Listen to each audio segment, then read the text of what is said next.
Assalamualaikum warahmatullahi wabarakatuh. Saya Siti Robeda dari Prodi Komunikasi dan Penyiaran Islam UI Bunga Bangsa Cirebon. Di sini saya akan memaparkan hasil penelitian atau observasi saya wawancara dengan teman saya mengenai bagaimana kepribadian dan gaya komunikasi yang insight menurut kepribadian. Sebelum masuk ke itu, saya akan membacakan latar belakang profil subjek yang saya observasi, yaitu teman saya sendiri, Rosaninda atau biasa disebut Ninda, merupakan anak keempat dari 6 bersaudara. Alamatnya itu Desa Kerandon, tempat tinggalnya di situ ya. Terus saat ini dia sedang menempuh pendidikan Madrasah Ibtidaiyah semester 6 ya, semester 6 di UI Bunga Bangsa Cirebon. Oh iya, mohon maaf, semester 8 saat ini, tepatnya udah mau keluar nih, jadi dia lagi sibuk-sibuknya mengejar skripsi. Kemudian untuk sifat, menurut penelitian, tepatnya menurut hasil wawancara, beliau ini orangnya seorang orang yang cekatan, tapi kadang menunda pekerjaan. Tapi di balik penundaan pekerjaan itu, sebelum deadline itu biasanya pekerjaan sudah selesai. Terus orangnya bagaimana? Orangnya itu cenderung cuek, kemudian tidak terlalu memikirkan pendapat tentang dia dari orang lain. Kemudian untuk minat sendiri yaitu ke dunia pendidikan, namun lebih ke IT. Lalu bagaimana sih gaya komunikasi yang ia pakai sesuai dengan bagaimana posisi di keluarga dia yang merupakan anak keempat dari 6 bersaudara yang cenderung itu tengah-tengah ya. Gaya biasanya itu pada umumnya dipakai pada umumnya anak-anak umumnya lah. Dia bisa memposisikan bagaimana dia berbicara kepada adik, kepada kakak dan ibu, kemudian yang lainnya.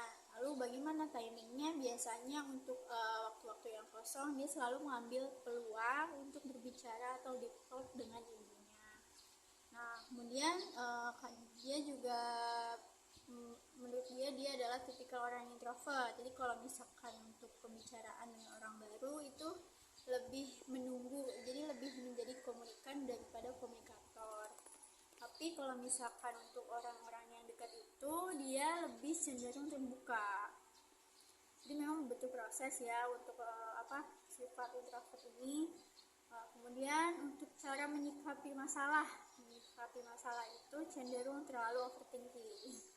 Kemudian juga kenapa bisa overthinking? Biasanya dia ini lebih terlalu dalam memikirkan masalahnya. Kadang sampai efeknya itu ke fisik, jadi kayak demam, pusing seperti itu. Terus selain itu untuk penyelesaian masalahnya itu dia biasanya berusaha untuk mencari penyelesaian dari diri sendiri. Baru kalau misalkan tidak menemukan solusi, dia baru untuk membukakan ke orang lain kalau cari bantuan dengan orang lain. Kemudian bagaimana cara mengelola emosinya dan bagaimana cara mengkomunikasikan emosi itu atau mengekspresikan ya. Lebih cenderung diam, jadi lebih banyak dengan gaya bahasa tubuh ya, bukan dari perkataan. Kemudian lebih diam, kemudian lebih memendam dan berpikir dengan pikiran sendiri. Lalu untuk di lingkungan sosial lebih cenderung ingin menjadi sosok keibuan.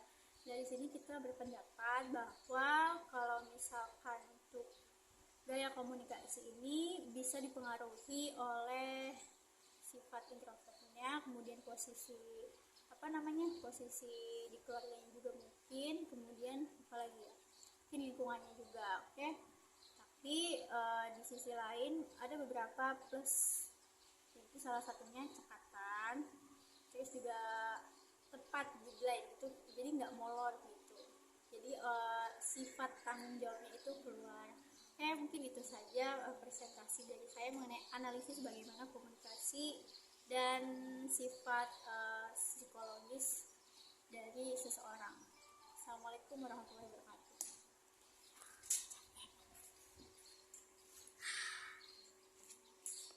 Kayak gak ada jedanya.